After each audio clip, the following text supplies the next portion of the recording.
In today's video, I'm going to teach you how to change Outlook data file location. By the end, you'll know exactly how to move your Outlook personal data file to a new folder without losing any mail or settings. First, make sure Microsoft Outlook is completely closed. Don't just minimize it, exit the app so it's not running in the background. If Outlook is open while you move the file, it can lock the data and cause problems when you reopen it. Next, open the Windows control panel. If your control panel is set to category view, switch it to small icons so you can see all items clearly.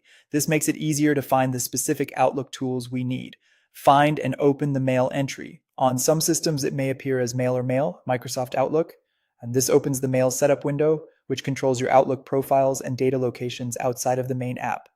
In the Mail setup window, choose Data Files. You'll see a list of Outlook data files associated with your profile. Select your account's data file and choose Open File Location. This opens the folder in File Explorer where your current Outlook data file lives. We're looking for a .pst file, which is the personal folders file that stores your mail, calendar, contacts, and more if you're using a POP account or an archived mailbox.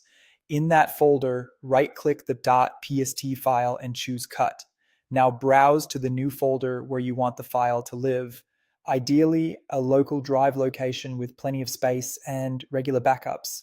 Avoid network shares or unreliable cloud-synced folders to reduce the risk of corruption. Once you're in the new destination, right-click and choose Paste. Depending on the file size, this may take a bit of time. When the move is complete, open Outlook. You'll see an error message saying Outlook can't find the data file. That's expected because we just moved it. Click OK. Outlook will prompt you to locate the file, browse to the new folder you chose, select the .pst file you pasted there, and confirm. Outlook will reconnect to the file in its new location and load your mail and folders as before.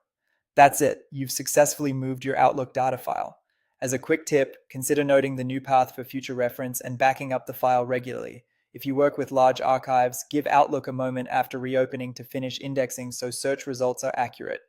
Thanks for watching, and I hope this helps keep your Outlook data organized and easier to manage.